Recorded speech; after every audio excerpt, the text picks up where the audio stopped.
What's up, guys? I'm Captain Mike, and welcome back to the Inside Scoop, your weekly Florida Keys offshore fishing forecast for September 18th. First, let's talk about, like we do every week, what's ahead of you as far as weather is concerned. We've got some calm conditions ahead of us. A little bit beefy offshore here today, but it's going to diminish this afternoon to 10 to 15, by tomorrow about 10 knots, and it'll continue to diminish through the weekend into early next week. Through the entire period, you could expect northeast winds at 5 to 10 knots, seas 1 to 2 feet. Certainly they may be a little bit bigger in any passing squalls or thunderstorms that you might come across, so do your best to avoid those. But short of that, and short of all of the rain that we've been having, looks like going to be pretty decent conditions. Going to open up a lot of different opportunities for you guys, both the locals and the guys who are visiting down here in the Keys, right? A lot of great things going on. That reef bite remains strong. Look, it's not, peak reef fishing season. You don't see 50 boats lined up and down every little, ledge, so to speak. But there's plenty of action to be had on the reefs. And I find that this time of the year, a lot of variety. One day you may get in on some nice yellowtails. The next day there's going to be rainbow runners that kind of make up the bulk of the catch. We're going to start to see more and more mackerel as water temperatures start to really cool off in the future here. So it's just a great time to fish the reef, especially in between storms, and maybe you only have a half a day or something like that. And it's everywhere. It's everywhere from Key Largo all the way to Key West, right? Regardless, again, if you're a local or if you're visiting here, it's a great opportunity. It really is. But like with everything else, it's about being properly prepared. Take your time, figure out where you're going to be fishing. Look for those 90-degree corners where coral ledges and rocks and outcroppings kind of come together. Those kind of 90-degree corners create a lot of current and upwellings, and even though it's shallow, all of that still occurs in that little tiny environment, so to speak, in that ecosystem, okay? And it does play a role, and the fish tend to congregate in those corners and looking for food in those corners. Any ledges there, you could expect to see some groupers under those ledges as well. Just again, a fun thing to do. Bring plenty of chum. If you're into the yellowtails, certainly throw in the oats and making oat bombs, or even just dried oats, just sprinkling dried oats across the surface, mixed in with your chum. It's going to have a big benefit. It really is. It's going to help cloud that water. It allows you to be a little bit more stealthy. It allows you to fool some of those bigger yellowtail. And it doesn't hurt. It also substitutes for a lot of the chum, especially if you soak it in menhaden oil. If you just buy the plain oats, it's almost like chum itself. And of course, does it work? I mean, come on, you fillet those yellowtails and their bellies are just overloaded in the oats. So of course it works. Great, great tactic. And something that, again, even though it's not peak reef season, it's something that you can count on, helping produce better results right now, okay?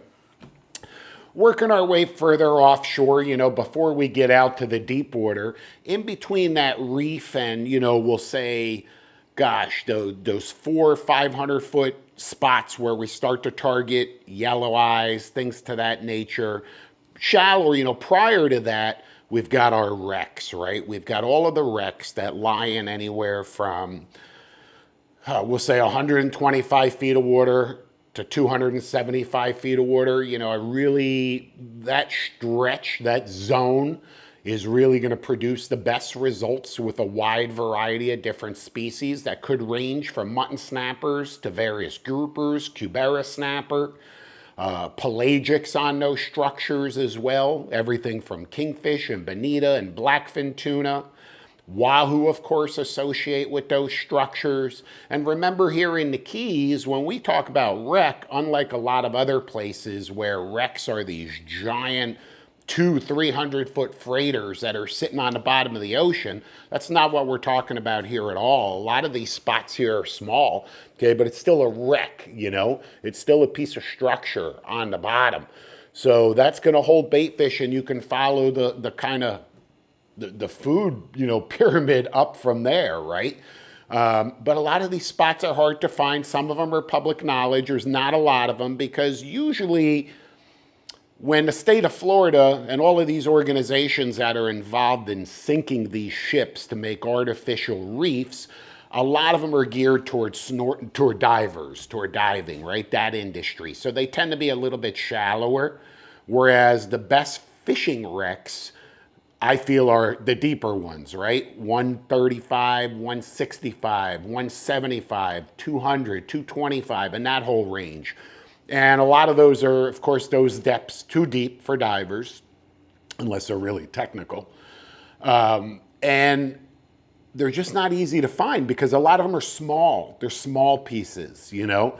I remember looking for wrecks myself, thinking I'm going to stumble along these, you know, giant marks right on the bottom, and nothing could be further from the truth.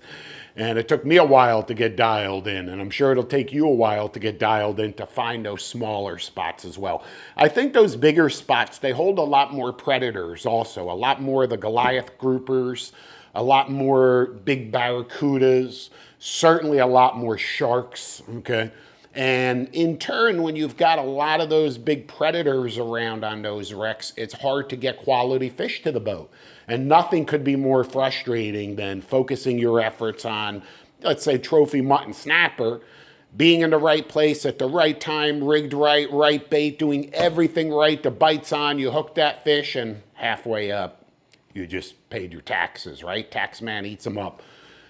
I mean, that's really frustrating. When that happens to me, I pick up and move. I literally pick up and move because I know that once you kind of wake up all of those sharks that are in the area right there, they're not going to let you have a single fish. They're going to eat every one of them. And they particularly love the mutton snappers, much more so than they'll let you have every amberjack. They'll let you have the almacos, you know, all of that kind of stuff. But they're not giving up the muttons, okay? They'll follow them right to the boat and eat them.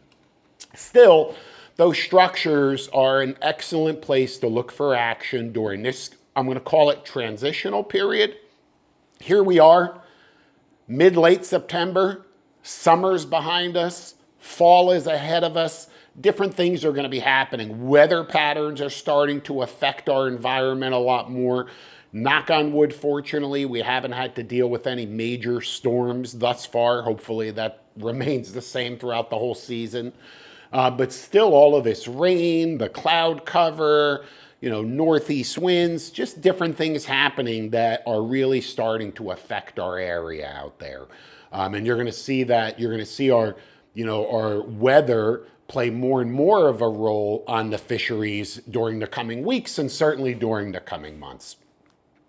So look, if you've, you know, exhausted your effort on the wrecks, you want to try something a little bit different, fish those deeper spots, 300 plus, and any structure that you can find in 400, 450, 475, 435, 390, you know, those areas. And that's really where you're going to find the vermilion snappers, the yellow eye snappers. These are great targets for this time of the year. They're typically abundant. They don't see a lot of pressure, and they're typically very very cooperative. You know, it's not hard to get a vermilion snapper to bite. Certainly the small ones are going to peck at your little baits all day long, especially if you fish like a crazy chicken rig with 5 hooks or something like that. Small little strip baits, you know, you could expect a tap, tap, tap, tap, tap from a lot of the juvenile vermilions during that entire time. If you're looking for the bigger ones, fish a little stealthier, longer leaders. Remember, it's a snapper. And the bigger ones, just like bigger mutton snapper or big queen snapper, tend to be a little bit smarter than the rest of the bunch. So requires you to fish a little bit different, you know, rather than going after quantity and volume, you know, rig for quality and you know, longer leaders, nicer baits, a little bit of a bigger hook, and really working that bait, trying to find that one right bite. And you'd be surprised that if you take that approach, how it could have a really big impact on the success of your vermilion fishing, especially with the quality of the fish that you're targeting. If there are small ones there, there's big ones there. And if all you're doing is catching the small ones, it's because you're not really dialed in on the bigger fish. However, if you are looking for those numbers, Look, nothing beats a high-low rig, you know, when it comes to chasing vermilion snapper, yellow eye snapper. It's such a simple rig, you know. You can purchase high-low rigs. You can purchase deep drop rigs that are geared for those smaller snapper species. However, on the fly, you can make your own, right? Just to, I mean, show you how simple this is. This is just some leader material, 60 pound. When you're targeting the vermilion snapper out on the wrecks, 40 pound would do it, 50 pound, 60 pound. In that range, this just happens to be what I grabbed. Okay, in that range is perfectly fine. Don't go crazy and start tying 5-hook rigs. You don't need to catch 5 fish at one time. You know, a 2-hook rig is perfectly fine. Hence why it's called a high-low rig. One hook is substantially higher than the lower hook, which is closer to the ocean floor. You know, depending on your drift speed, are you feeding out line, exactly what's happening is going to determine if that rig is lying vertically or it may just be lying on the bottom horizontally and both baits are right on the bottom. So again, it all depends as to how you fish it, but it's a very versatile rig. You're going to lose some. You're fishing heavy structure when you're looking for these snappers. You know, may it be the bottom is covered in like sea fans, or may it be a wreck, you know, a really sticky wreck out there in some deeper water. In either case, you can definitely plan on losing some rigs and losing some terminal tackle. So it doesn't really make a lot of sense to invest tons of money into fancy schmancy rigs when you know what's about to happen with them anyway. So, you know, I'm going to call it kind of a disposable rig, right? Very simple to tie. I just pull off some leader, whatever. Here's 6 feet. This on bottom is where I'm going to tie my lead on, okay, where I'm going to connect my lead. For now, I'm just going to leave a big tag end down here. I'm going to pull up. I'm going to double the line over my hand. Look what I did. I just took the leader right here and over my hand, right? I doubled it right there in my palm. So very simple. And then I take these two and just twist them. Twist them around. I know it's not really coming through super well, but you can see I'm just twisting them 6 or 7 times. And then take the bottom one with your pinky, need a little coordination here, grab that bottom one right through the loop, grab it with your teeth, okay? And you can see it. I mean, look, trying to show to you, there's that middle one underneath the 2 that you twisted, and gently pull. And now, before I'm going to cinch it tight, I look at that knot, I make sure everything is seated right, everything looks right, I moisten it, okay? And there it is, right there. I just created a small loop. Now keep in mind, the longer that you wrap this around your hand and twist it, the larger that loop will be. Okay, and you can tie these dropper loops at whatever interval and whatever size that you would like. That's kind of the nice thing about it. It's a very versatile rig, very customizable for any way that you'd like to fish it. Some guys like fishing the shorter leaders, the shorter branches off of the main trunk, so their loops are smaller. Other guys like fishing the longer loops, you know, so it's really a matter of preference. And if something's working for you, we'll stick with it. In turn, a small little loop, 4 inches. I pinch the end of the loop really, really tight. 5/0 inline circle hook. That's all you need. Don't go any smaller than that. Trust me when I tell you a vermilion, a yellow eye, they can suck down a 5/0 hook very, very easily. Go through the eye of the hook, loop it around the hook twice. Okay, pull it tight. There it is. Right there, I've got a hook, a 5/0 circle hook, right there, presenting a nice little squid bait or a piece of bonita, okay? On the bottom, remember what I mentioned, I didn't tie that lead on yet. I've got a length of leader, and I can decide how long do I want that, right? If I want, I can just make a loop in it, you know, and just loop a lead on there like a bank sinker, depending on the size of the sinker will vary depending on the current, the depth of water that I'm fishing. So I don't have to make that decision right now, but my loop is right there, ready to go. And boom, there's the first hook close to the bottom. And then as I mentioned, up here, 5, 6 feet away, okay, 10 feet away, whatever it is that you would like, grab that leader again, wrap it around your palm, same as before. Here it is, wrapped around the palm. take the two of them, spread them apart. I'm gonna make this loop a little bit larger just so you can see what I mean.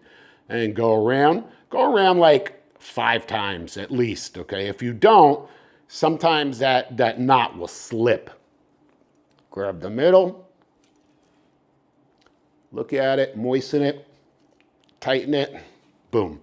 And this one I made not too much longer, but 5 or 6 inches. And once again, it's completely up to you. It's a great rig. It works for the vermilions. It works for the yellow eyes, porgies, okay? Great target species, even in shallower water. Porgies, you know, a high-low rig would work perfect for that as well. This is off the top here. And there's my entire high-low rig that literally you can tie in a second. It really, really versatile. I'm going to start at the bottom again. There's my loop for my lead. There's one hook sitting right there on a short branch. And about 4 or 5 feet away is my top hook. From there, I can tie a small loop in here. You know, remember, if it's really jaggedy, a lot of structure, use as least amount of metal as you possibly can, right? Reduce your swivels, all of that kind of stuff, because it all has a tendency to get hung in the bottom. So keep your rig as stealthy as you possibly can. And that could just be a small loop that goes on to a snap swivel. I even avoid the snap swivels. And what I do is I'll take a barrel swivel, no snap, just the barrel swivel tied to my leader, and then I'll just tie the top of the deep drop rig, not the deep drop rig, the high-low rig. I'll just tie the top of it right to the bottom of that barrel swivel. So it's a very, very stealthy approach. The only hardware is a small little 50-pound ball bearing, a diamond ball bearing barrel swivel. That's it. Okay, then there's no additional hardware here other than the hook. Very clean, very quiet rig also. Doesn't make a lot of noise. A lot of these multiple hook rigs, if they have a lot of hoopla on them, they make a lot of noise. And sometimes that'll tend to scare away the bigger fish in the bunch. The small ones will still pick at it, but the bigger ones may be a lot more cautious and may not touch it. Working our way further offshore, look, the dolphin fishing, there's still plenty of dolphin around. The guys that are putting in the time, it's hard not to find these damn things. It's been one of those seasons that's really just incredible. You know, get out there, put in the time, fish the weed lines. Not every spot is going to hold, you know, a bunch of gaffers. So you have to work for them. There's no question. But it's certainly nice to know that the rewards are out there, right? And that if you put in the time and the effort, you're going to find these fish, you're going to score. Trolling ballyhoo and lures, small lures, chuggers around well-formed weed lines continues to be a staple. If you can go out there with live bait, you just hit the home run, okay? Especially around the humps. Right now, the fishing around the humps is excellent, okay? With a lot of blackfin tunas, dolphin mixed in. And I'm telling you what, if you can load up and black out that bait well before you run offshore, you're gonna find that you're going to come home with fish in the box, okay, and sore arms. I promise you that. Just do it right. Remember, you know, get up current of that hump, throw the baits, let them, you know, kind of flow behind the boat. You're going to watch those fish just blowing up on them, okay. Try and hold your position right there, because that's going to allow you to really maximize on the bait that you're throwing.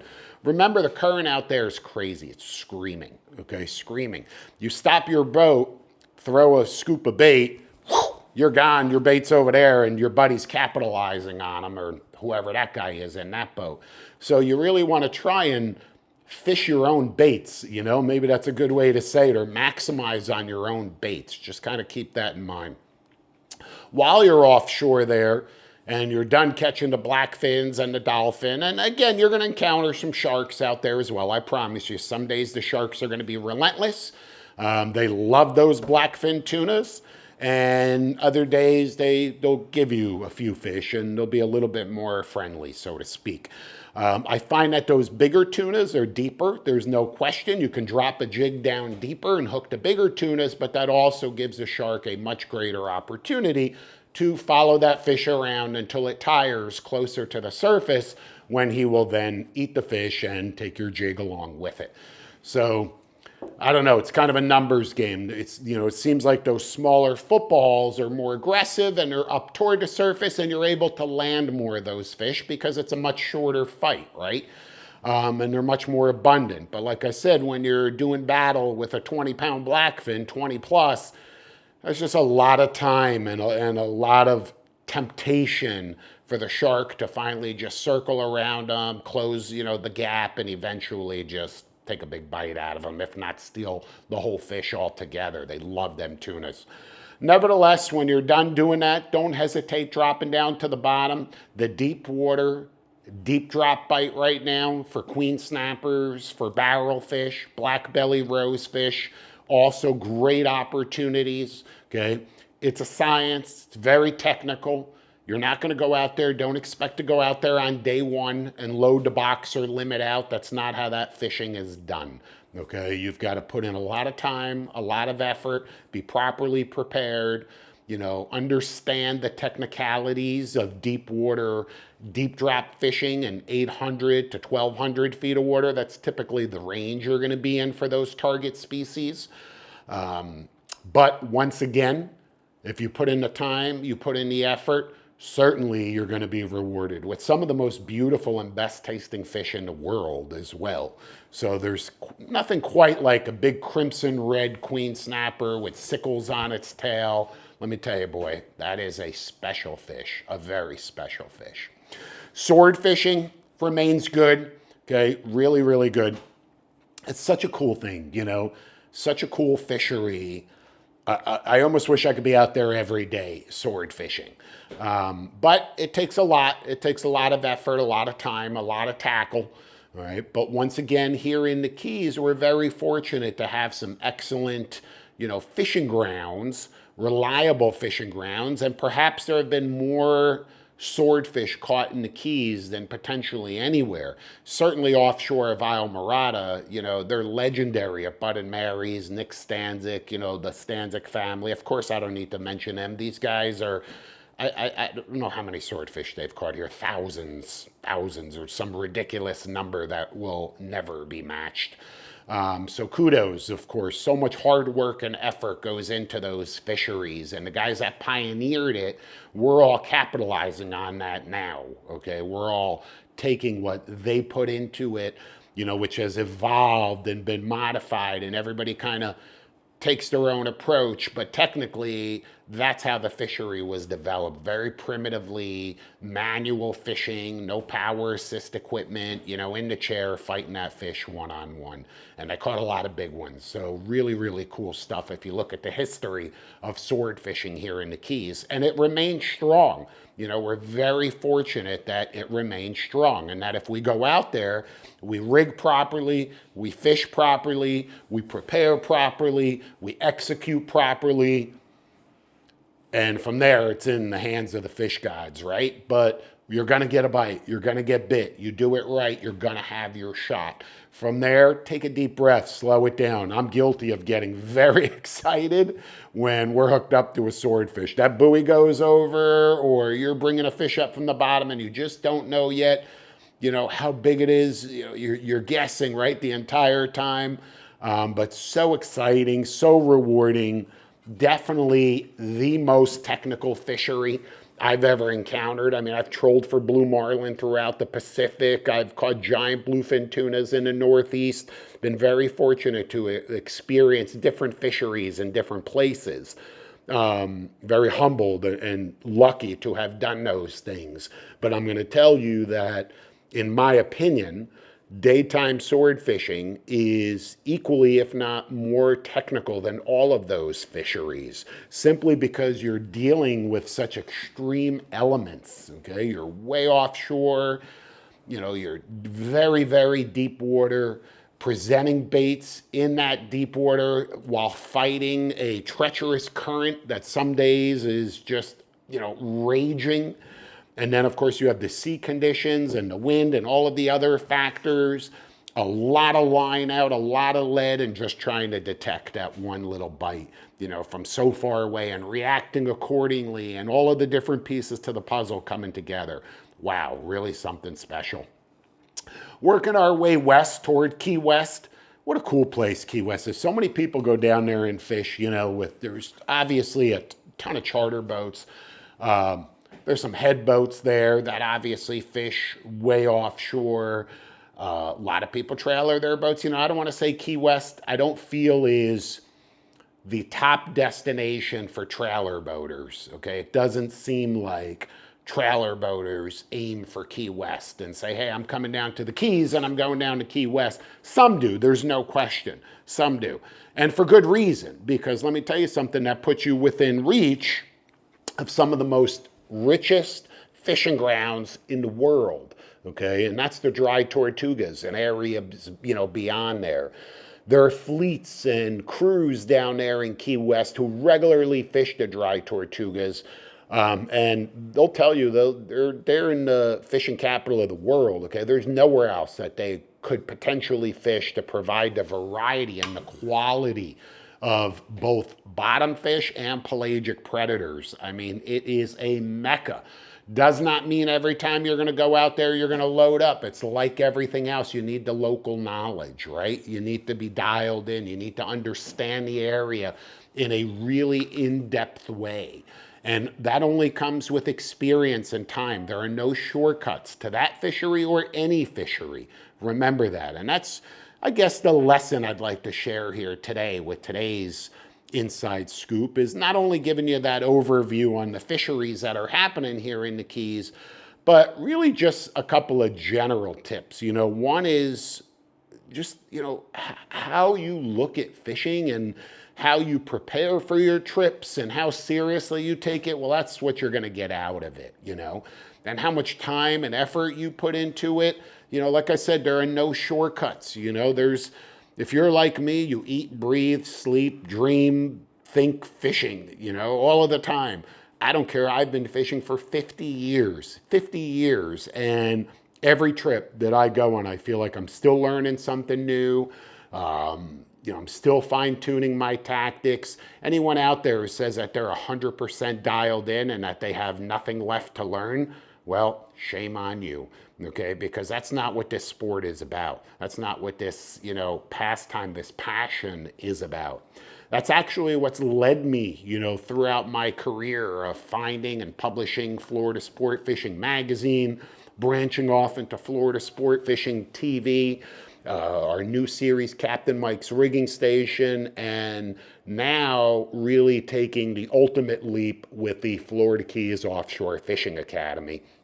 This is really a unique opportunity for anglers to dial in their tactics. It's not about fishing right here. You know, of course, we're headquartered right here. This is where we are, but it's about taking that skill set and applying it toward wherever you are, okay? And really helping you shorten that learning curve. You know, it's so exciting to share knowledge with other fishermen and for them to share knowledge with you, right? That's how you learn, you network, you work together. Okay, that's what this community is really all about. So keep your eyes peeled for the grand opening of the Florida Keys Fishing Academy in the near future. I want to remind you, catch up on all of the inside scoops here on our YouTube channel, or of course on Florida Sport Fishing TV Plus. We've got some really exciting other projects in the works. I mentioned them a little bit last week. I'll just touch on them real quick. First and foremost, we're finally getting our Sea Hunter back. We've taken some time for a few upgrades, including installing a Seakeeper ride system. Not a Seakeeper, not the gyro. That's not what I'm referring to, but the Seakeeper ride, which is designed to provide optimal performance while the boat is running at a minimum of 10 miles an hour, whereas the gyro is designed for that boat on the drift or sitting still. Different product, different purpose altogether.